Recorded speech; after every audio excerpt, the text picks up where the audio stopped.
Okay, praise God. Bwana Yesu asifiwe. Okay, for me natoka Mathare North na naweza sema ni limit IYF ikukuwa rahisi nilikuwa.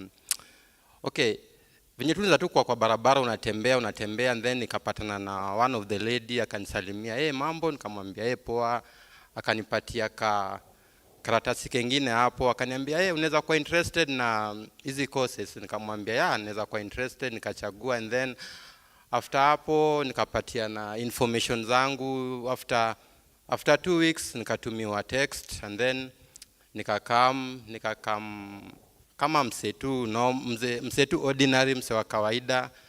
Nilikuwa ngana kanga huko nyuma, wakasema watu wachague, mimi nilichagua beauty. Tukaenda pale ni basement.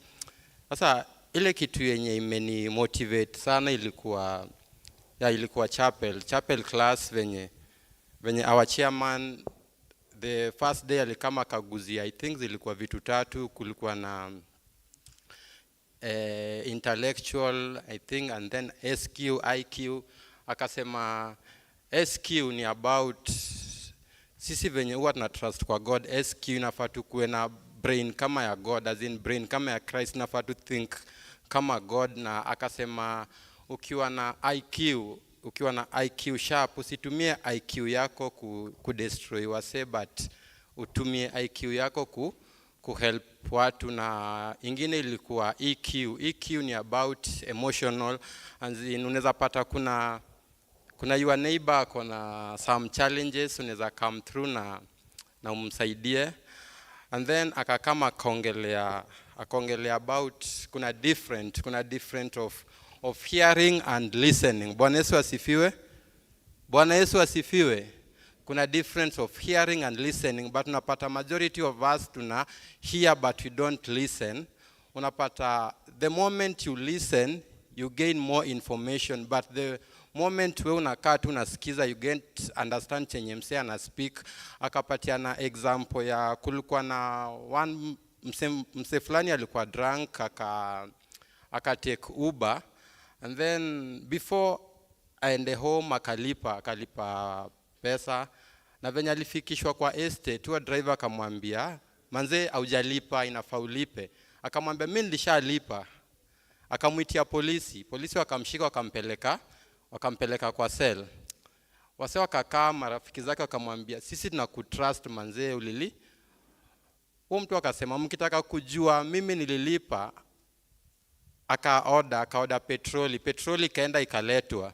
Wenye petroli ililetwa akajimwagia, akajichoma kwa barabara, akapelekwa in hospital. And then after kupelekwa hapo, in a good luck aka-recover.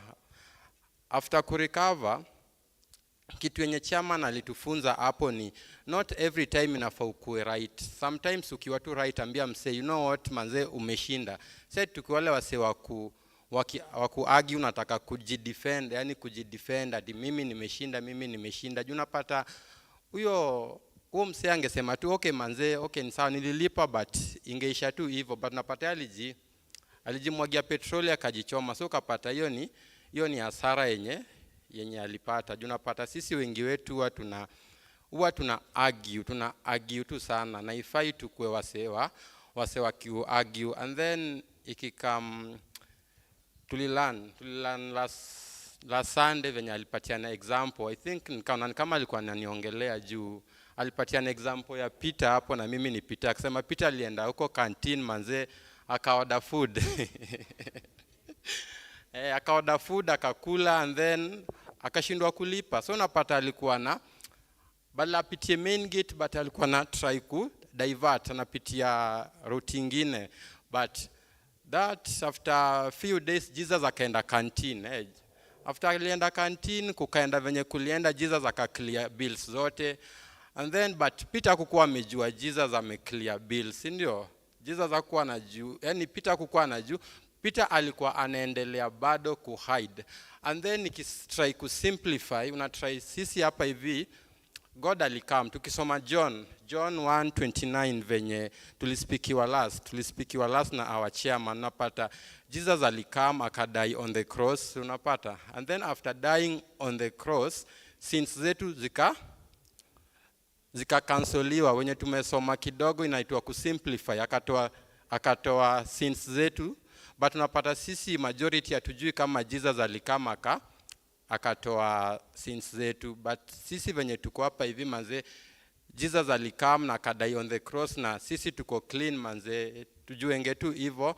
Mimi nikiwa motivate nikimalizia, tukisoma Matthew 6:33 nasema, seek first the kingdom of God and his righteousness and all other things shall be added unto you. Ukikuja hapa manze, seek to God. Na kuseek God ni kufanyaje? Ni kusoma Bible.